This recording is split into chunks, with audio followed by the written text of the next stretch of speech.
Ladies and gentlemen, it's a great privilege to be here on the Freedom Forum.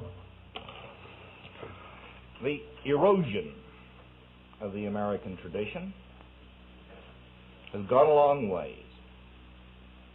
A friend of mine was telling me the other day a story, I don't know whether it's true or not, about a friend of his who has a young son. He noticed that the boy of 8 or 9 was developing tendencies which suggested that he was on the way to the White House in the present tradition. His father became worried, wondered what he could do to prevent his son from lying so much.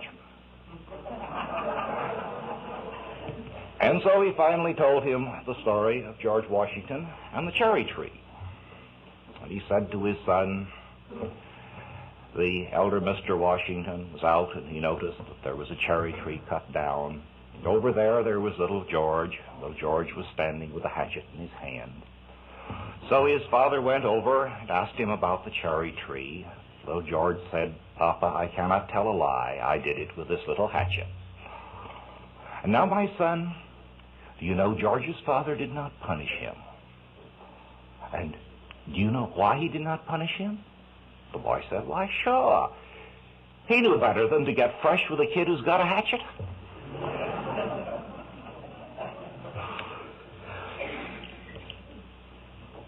Well, I do not know to what extent we have completely lost contact with our American heritage.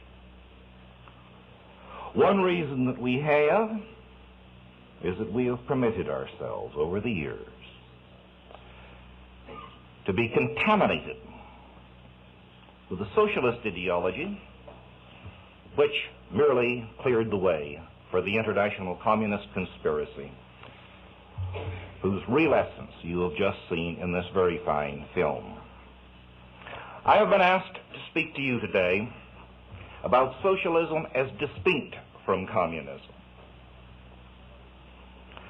Now, that is a subject that we can treat, but when we try to discuss socialism as something different from the international communist conspiracy, we are essentially in the position in which we should be if we tried to discuss Russia without speaking about the Soviet Union. In other words, until about 1850, you can discuss the history of Russia, and you will find in it at most a few preliminary signs, a few antecedents that might suggest the coming of the communist conspiracy. By about 1870, you couldn't really discuss Russian history without taking up the nihilists, the early form of the communist conspiracy in that country. And after 1917, of course, the two would become simply one subject. In the United States today, of course, socialism and the international communist conspiracy are a single subject, divisible only in the minds of some dreamers. Now, that's not to say that there is no distinction between socialism and the communist conspiracy anywhere in the world. There are two obvious exceptions, states that we generally describe as socialistic. They do have a limited form of socialism, New Zealand and Sweden. Both are, to a large extent, limited welfare states. And it is an astonishing fact that in New Zealand, in the opinion of the most experienced observers, both there and outside, the extent of communist infiltration is as yet small, less than 20%. In Sweden, of course, the infiltration is much greater and the degree of control is much greater. But despite its proximity to the Soviet, the communist control in Sweden is certainly no greater than in the United States, that is to say, above 50%, between 50 and 60, should we say. Note, however, that both of these are small countries, that neither could dream of playing a role as a world power, and that neither has felt a great need to defend itself. New Zealand has a largely agrarian economy, and a remarkably homogeneous population of British origin. It is essentially a pastoral land, although I admit that if you look at Wellington, you receive a different impression. And for most of its history, New Zealand has rested under the shield of the British Empire.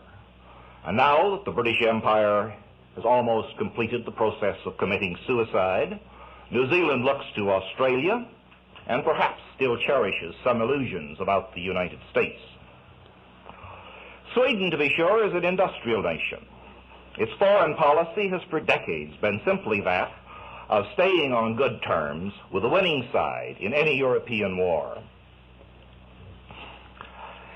Many people doubt that Sweden would fight today even to protect its own territory from invasion, even to save its own population.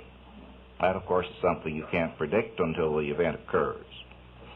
Sweden, however, is a model welfare state and has all the blessings of a welfare state: almost universal promiscuity, one of the highest rates of both abortion and suicide in the world, chronic alcoholism, and a strangely predominant social atmosphere of a kind of perverted pessimism, a feeling that life is not really worthwhile. Now, their limited approach to socialism is, of course, Sweden's own business, since it in no way represents a threat to us. And the Swedish people are conducting an experiment that will be extremely interesting and indeed valuable and informative to historians if it is carried on long enough to give clearly measurable results. The Swedes are undoubtedly one of the most gifted nations of the world in their biological inheritance. The welfare state will very probably result in biological deterioration, a deterioration which could certainly be measured in 100 or perhaps even 50 years. That would be an important historical datum. The sad thing, of course, is that from the standpoint of the historian, Sweden may not complete its experiment. It's not likely to be there long enough for the experiment to yield measurable results. Now, socialism is one of the very few patterns of social organization available to mankind. We hear so much piffle and twaddle these days about a new era and ever-increasing complexity and a changing world that we sometimes forget that human relationships are necessarily simple, necessarily unchanging, because human nature cannot change, and because human nature permits only a few patterns. The hogwash about new ideas that is peddled by our self-styled social scientists is partly a reflection of their simple ignorance of history and partly an illusion generated by enfevered imaginations. There is nothing left to invent in the realm of human values and human relationships. Some of you have doubtless read one of the versions of Pierre Louis' delightful little tale in which he imagines that his apartment in Paris was visited by Cleopatra, returned from the dead. Louis says that he tried to impress Cleopatra by describing the great progress made since her day and by celebrating the triumphs of modern invention.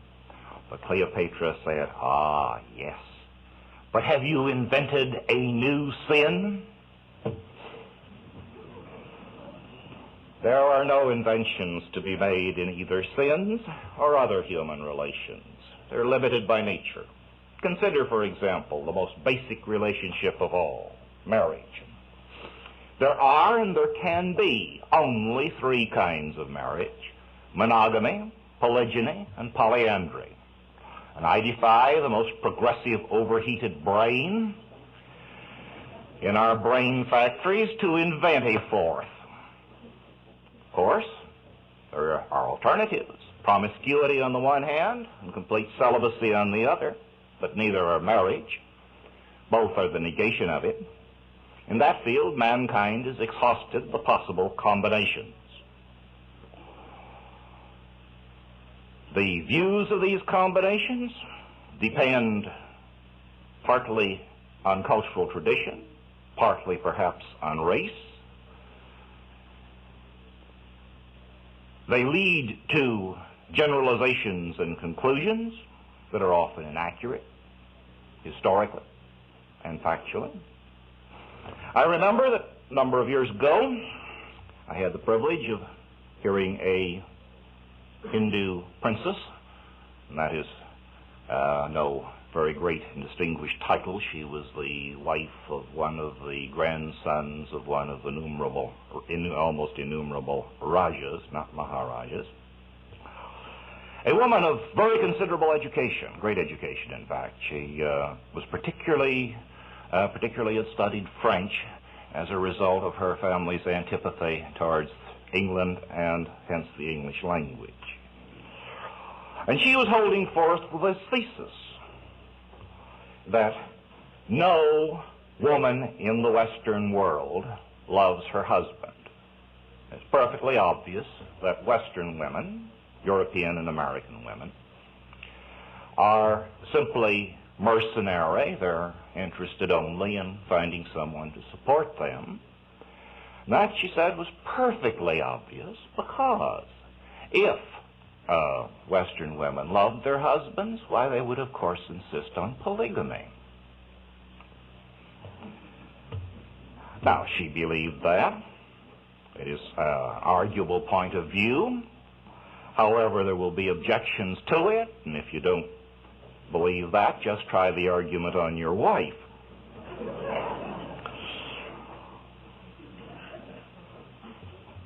It would be hard to account for so great a difference in tradition.